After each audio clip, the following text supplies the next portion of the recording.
Hi, this podcast is recorded on Gadigal land. Lee and I would like to acknowledge the traditional custodians of this place and also the custodians of the place where you're listening, wherever you are. Well, hello. Hi there. I'm just making some notes because I'm so well prepared. Well, allow me to speak while you do so. I was on a flight. You've been wearing the same outfit 3 weeks in a row. What the hell?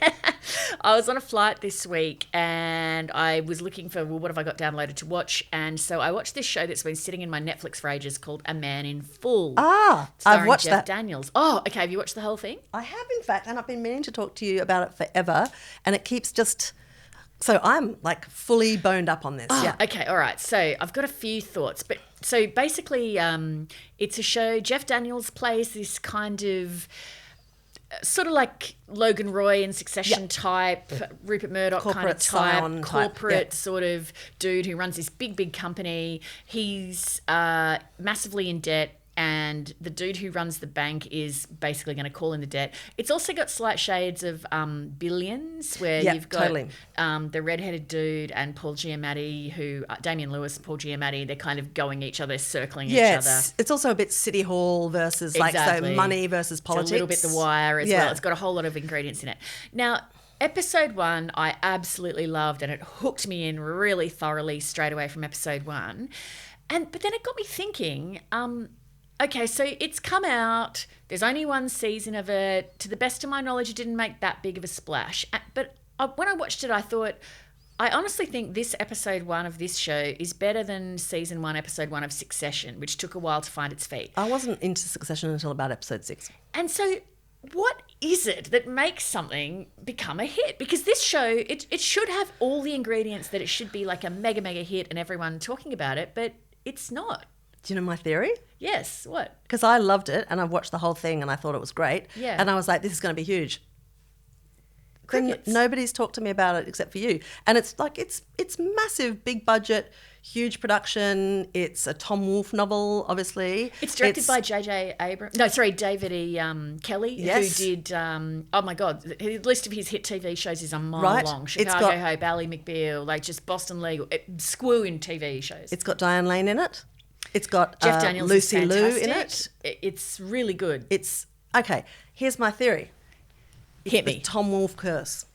Oh, okay. Okay, let me See, explain. Yeah. So Tom Wolfe, I remember reading A Man in Full when it came out, and like Tom Wolfe has these 2 iterations, I guess, of his career, and like one is sort of like kooky counterculture, and then the other is like, I don't know, this study of manhood in kind of American culture. And so The Bonfire of the Vanities, which is obviously his most famous novel, is all about, you know the story of the lawyer who is having an affair, drives, takes the wrong turn off driving back from JFK, gets into this sort of like, rough area, panics, runs over a kid, and then covers it up. Yeah. And then all of the subsequent, the subsequent kind of conflagration is all about politics and, because they elect their prosecutors and defense and media and money and how it all fits in New York. It's an incredible novel. And it's full of these men who don't know quite how to, comport themselves. And it was made into a film by Brian De Palma, and it was going to be the greatest film of all time. Like, it had this incredible amount of hype. They had Tom Hanks, they had Bruce Willis, they had Melanie Griffiths, they had Morgan Freeman, and Brian De Palma was commissioned to make this film, and it was just like, it's a New York story, we've got $1 billion, we've got these incredible stars, how can this not be an absolute knockout? It's just get your Oscar speeches ready. And there's a film writer called Julie Salomon who approached De Palma as he was moving into this film and said, I'd love to write a book about the making of this film. And De Palma's gone, absolutely, come on in. You can have free range. And then I think they had so many stars that they thought, this is going to be fantastic because we've got these stars. And so it turned into this baggy, overspent, blousy production. They had disasters. They couldn't find the right locations. the movie company starts to get more and more shitty. De Palma's panicking. Like, but what's this got to do with Tom Wolfe? Like, why is because it obsessed with he Tom Wolfe? wrote Bonfire of the Vanities. Yeah, but the material's good. So why is it like both of them have got good material? So what's the? I just think he's haunted. Like, I just think Tom Wolfe was haunted. But like, the reason I'm taking this long run up, apart from just to annoy you, is that the resultant book, which is called The Devil's Candy. Oh yeah, by Julie Sullivan, is one of my all-time favourite books because I think you might have even talked about this on episode 1 of this podcast. I may well have because it's that good, and I have always respected Brian De Palma for, even when it was clear that this was a shit show, and if you buy a book of like the worst movies ever made, this movie will probably be in there. It was terrible and it cost a stink bomb of money and it made no money. It was a huge embarrassment for all concerned, and De Palma honoured his agreement with that writer till the very bitter end. And I just thought, far out, that's an incredible thing to do, because how many people in Hollywood would do that? And as a result, the book is just like, it's an incredible read because she had access everywhere backstage and, you know. To everything. So like that was supposed to be the world's greatest film and it was a debacle. I don't think this is a debacle in any way. It's a good series, but maybe Tom Wolfe is just like, you shouldn't make a Tom Wolfe book. I don't know, but it's certainly, I'm loving it as a TV show, but I feel like because it hasn't made much of a splash, there's not going to be, a season 2 it's been out for or yonks. anything. I mean, I watched it months ago. Yeah, But it's very strange. How could there be a season 2? Because it ends at the end of the book. Well, I guess, but so did The Handmaid's Tale, and they managed to keep it going. What do you think about that? I'm kind of a purist, so I feel like, well, the book's over, so it's a different show now. It's still not The Handmaid's Tale, but then I also applaud like the creativity to kind of keep that world going. So I wouldn't mind if A Man in Full kept going, but it just really struck me watching it like, wow, this is actually better than episode 1 of Succession, and why has it not landed? It's so random, this stuff, right? Reminds me of that book by I forget his name. His first name's William. The book's called Styron. No, no. Sorry. It's called. Oh God, what's it called? It's about Hollywood. He's a scriptwriter. He wrote The Princess Bride, and the book Adventures in the Screen Trade is the name of the book. I haven't read that. Is it good? Oh, it's absolutely superb. But his mantra is nobody knows anything. So film, TV, it's just a mystery sometimes what works and what doesn't work. But I did actually really like Man in Full. So there can be consequences too when something is like, obviously it's terrible when you make something and you think it's going to be huge and it somehow just fails to catch a light. But there are consequences when it goes the other way. And I'll refer you to a good recent episode of The Rest is Entertainment, where Marina and Richard talk about what happened with Baby Reindeer. And oh yeah, both of them are like very down on what Netflix did there, and fair enough. But one of their theories was that they didn't realise how huge it was going to be. And so the fact that they chose the words, "this is a true story," to put at the front of the series, I mean, why take that risk? I don't understand, because it's a great story, even if you don't add the sort of special sauce where you go, every bit of this is real. To be honest, I felt like I wouldn't have been as hooked by it had I thought it was fiction. Really? I would have thought it was over-egged, yeah. What kept me going was like, oh my God, this really happened. Wow. Like that to me was integral to the appeal of it. Really? Yep. Huh. Yeah. Otherwise, I just felt like it was kind of, it would have just seemed to me like, oh yeah, blah, blah, another kind of psycho female stalker story that just seems a bit over-egged. I wouldn't have been as hooked to it, I don't think, in any stretch. But I don't know. I mean, Richard and Marina think that they both are like, that would never have happened at the BBC, because she just said, like, you are so you would have at least had to say based on true events. Right. Yeah. But their view was that because the writer, the comedian who wrote the story, had already done a stand-up show based on this story in Edinburgh, and obviously nobody had sued, so they had this kind of like, oh, well, you know, it's sort of been pre-ventilated, so... Yeah. But what they weren't ready for, of course, was that this is a true story thing not only got in Lee Sales' casual viewer, but it also set a challenge for every gumshoe detective combing the internet to then go and find all of these people. And because of the way they'd disguised some of the characters, there was one guy who was a producer who sort of resembled some of the characteristics of the producer that does something so terrible to the central character in Baby Reindeer. And he got like hunted down by a mob to the extent where the writer had to say, it's not that guy. Yeah. It's another guy, but like not that guy. Yeah. And then the woman, of course, was tracked down. I mean, Gwen very astutely pointed out too that when all the real life stuff happened and the woman's going on Piers Morgan and all the rest of it, she's like, oh, wow, season 2 of Baby Reindeer is really interesting. Because it felt like it blurred all these lines between fiction and reality. It's kind of like American politics. Yeah, everyone's just kind of glued to the spectacle of it. I have been watching and think is really well done Heartbreak High, the Australian show. Oh, yeah, it's great, yeah. The actors in that are fantastic. It's well scripted. It does freak me out because I think, God, is this what youngsters are like these days? Yeah, sort of like our parents watching Puberty Blues. What? Yeah. Is that what happens in the back of The Sandman? Wow, thank you for drawing that analogy because I've been so freaked out now that you said that I'm like, oh yeah, okay, right. It's every generation. It's great writing, and it also, you know how sometimes when you make shows about young people or even like diverse groups of people, sometimes in a less than expert writing hand, it can start to feel a bit sort of stagey or just not very kind of believable.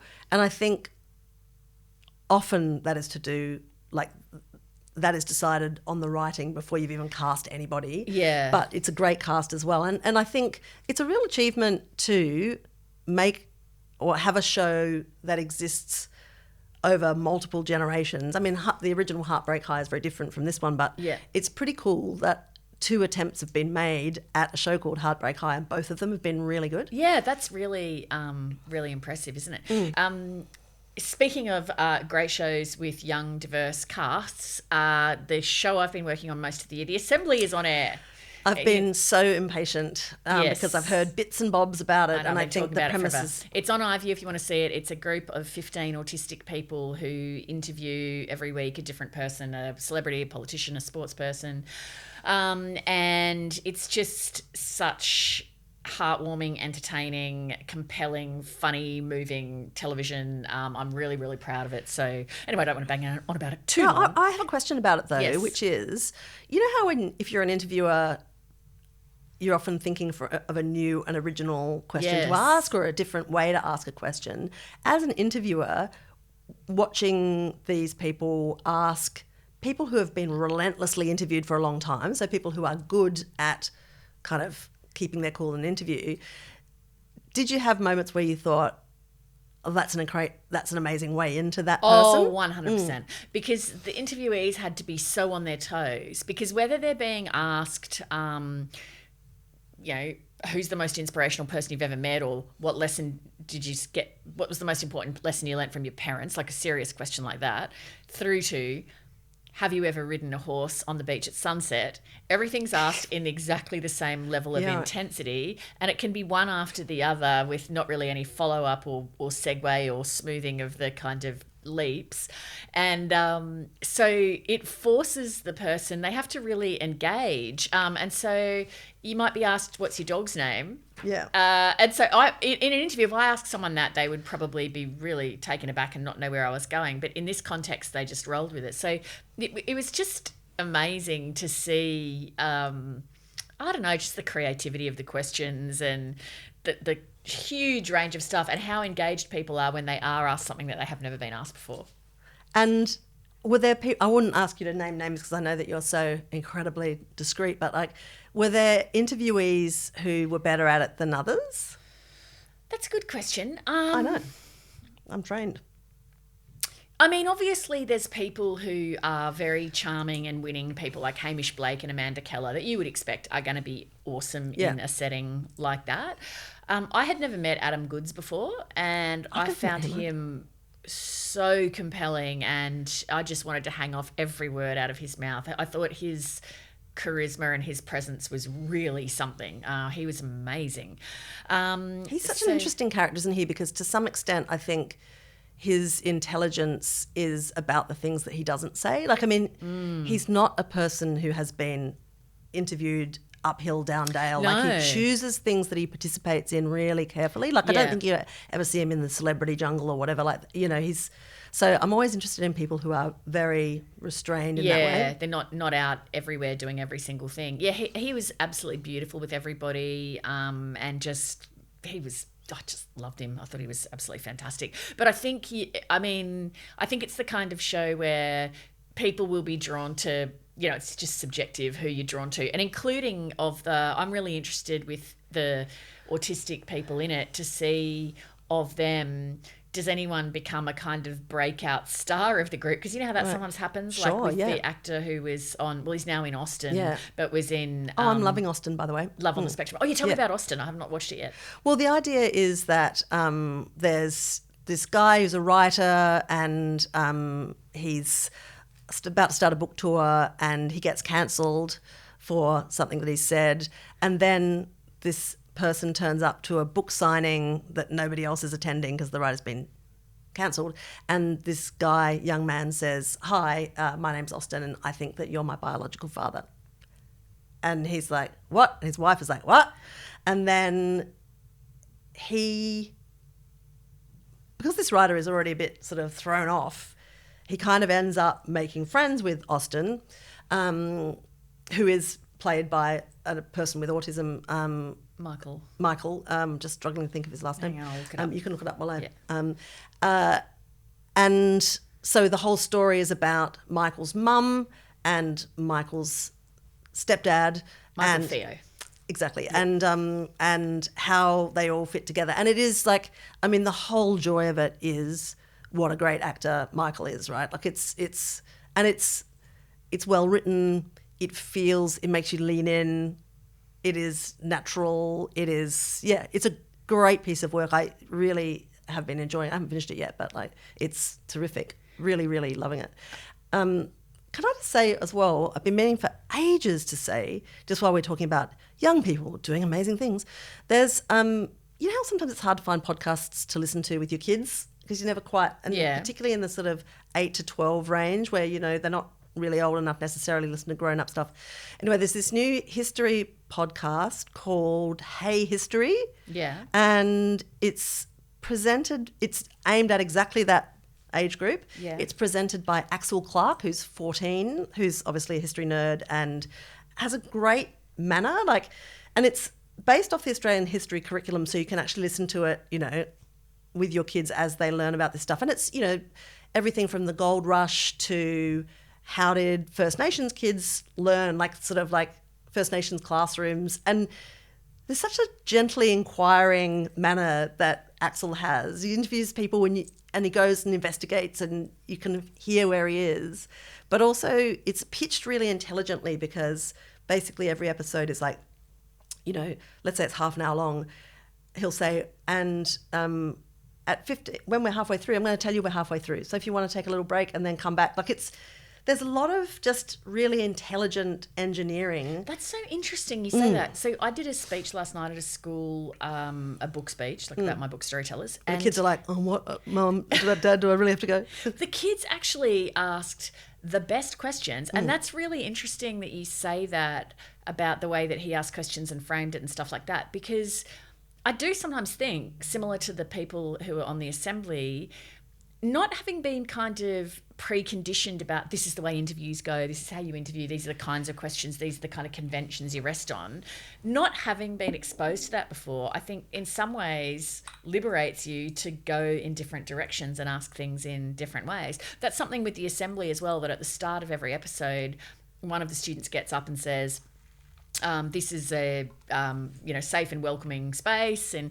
do whatever you feel the need to do to be comfortable. If you can get up and walk around, you can fidget, you can have a break if you want to, just let us know, and we'll ask anything we like and nothing's off bounds, but just let us know if you need a break or whatever.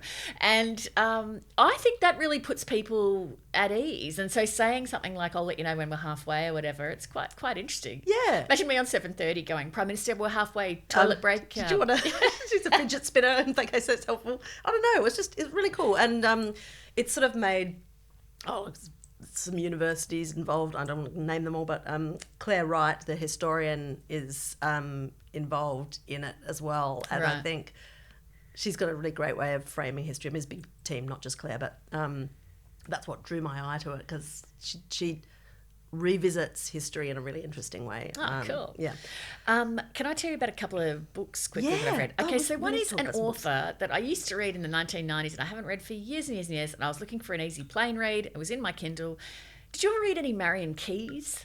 Irish novelist. I know who she is. Yeah, She's incredibly famous. She's really famous, and people would dismissively call it chick lit. It's just light fiction. I read her book Grown Ups, which is about a family that kind of implodes. And it just reminded me, oh, that's why I used to like Marion Keyes. This is just entertaining. It's easy. It's holding my attention. It's not requiring much of me. It's just kind of like a packet of burger rings. Great. Sorry, Marion. You're not burger rings. You're at least barbecue flavoured. Burger rings are great. Burger rings is a high compliment. Now, another book What about I read. the Tube? Who's the Tube of literary fiction? You started this. Another book that I read, which has been recommended to me by a few people, and my goodness, it was an interesting book, and I'm really hoping you've read it. Have you read All Fours by Miranda July? No, but so many people have told me to read it. I'm not going to do that thing where I don't read it because so many people told me. I just have not got around to getting it yet.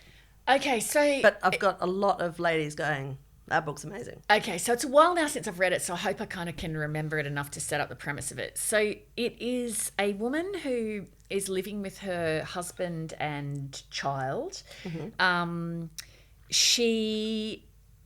She's kind of like mid-40s-ish, so a little bit seems to be having some kind of a midlife crisis.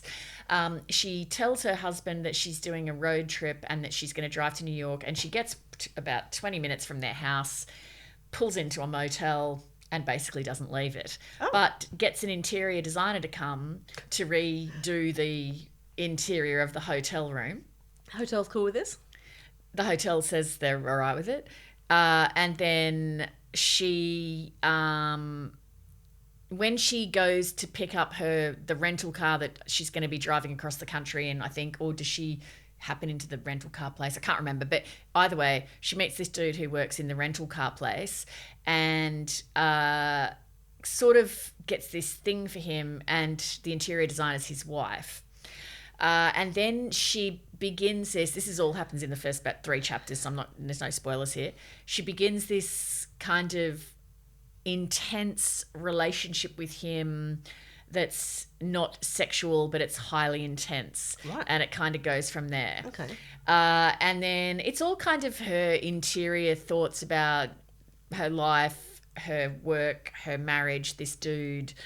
It is a very strange and unusual book. So why are women in my circle going crazy about it? I was glued to it. Like I've had finger jabbing kind of, you got to read this kind of level of stuff. I couldn't stop reading it. I'm not sure why. There were certainly passages where I felt like, oh yeah, that sums up really well what it feels like to be a woman in your mid-40s or your 50s or whatever. But then there was other things. And what's her relationship like with her husband? Is it kind of like, is she cheesed off? Yes and no. They seem to be like not a meeting of minds. It's just kind of a weird dynamic. I mean, there was so much about she's very I found the character kind of fascinating because the character is very different to me, and so I find people like that super. I've seen you do that sort of stuff all the time, though. Like just move into a hotel room, redo it, never move out. So it's really, especially now because some time's elapsed since I've read it, it's really hard to explain what it is that's so appealing about it. For me, it was just, I can't stop reading this because it's so weird. And I was Googling the author, like, how much of this is actually based on what's true? And when I Googled her, it seems like, it seems pretty true. Seems like loosely veiled memoir. Why does that matter? I don't know. Same reason as Baby Rain. Like, should it matter? I don't know. It shouldn't matter, but I find that makes it even more compelling to me. Because to me, this book feels like it's got one of those Fleischman's in Trouble sort of vibes. It does. Yeah. It does.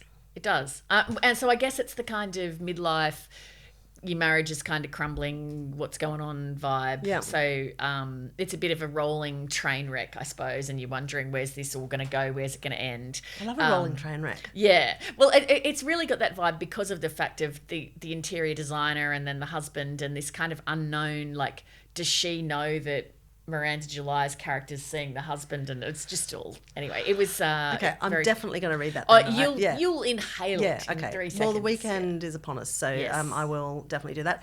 It reminds me, actually, God, this happens to me sometimes where I read a book in manuscript form, and then it comes out and I forget to talk about it. I so want to talk about it, but it's not out yet, so I can't. And then when it comes out, so I've been meaning for weeks now to tell you about Jessie Tu's new novel, The Honeyeater. As you remember, is that actually out now? Yes, it is. Okay. Yeah, I was in conversation with Jessie on launch day. Right. So, as you know, as you'll recall, I think I wandered into a bookshop and I picked up Jessie Tu's first novel, A Lonely Girl is a Dangerous Thing. Yeah. And I smashed through it and I thought, this is a great book, and also terrific cover, which is why I bought it. That's why I bought it too. So the cover designer is Akiko Chan. Brilliant. Absolutely work. Has nailed the cover of the next book as well. Right. So The Honeyeater is a different tone. Again, the principal character is a young woman of Asian descent, but it's a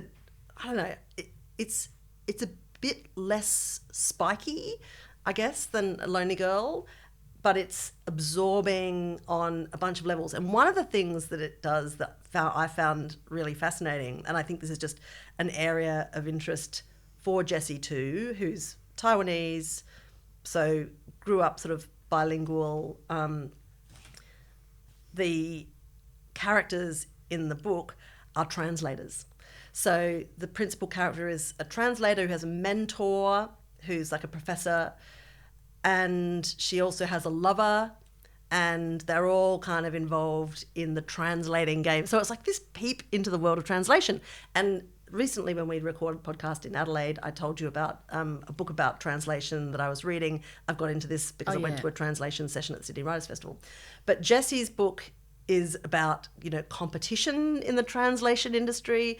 It's also about a workplace affair that goes horrifically wrong. But it's also about because the principal character at some point travels to an international translating conference, and she gets herself into all sorts of intrigues, but also it's about the character's mother. She's an only child, and she goes on holiday with her mother, and then when she goes to the International Translations Conference, she is constantly bombarded with advice and paranoia from her mother. So it's also a book about the incredibly close relationship between an only daughter and her mother, who is a single mother, and also the negotiation of first and second generation migrant kind of tensions and issues. Right. Far out. It's great. Okay, yeah. Good. And a real page turner. I shall look out for it. You will, or I'll just force it upon you. There's that. What else is there? Because we're nearly out. I'm through my list. Okay. Well, I feel like that's been a real workout. It has been a real workout. Smashed through some stuff. I want you to read All Fours and explain it to me. Okay. Yeah. Well, not explain it to me because I got it, but I just want to know. I want you to answer the question you asked me, which is why are so many of our friends going, have you read All Fours by Miranda July? Look forward to helping you out. Thank you very much. Thank you very much for listening or watching. You can find more of our content on YouTube, or if you don't like to look at our faces, and let's face it, that would be fair enough, you can listen to us on Spotify or wherever else you choose.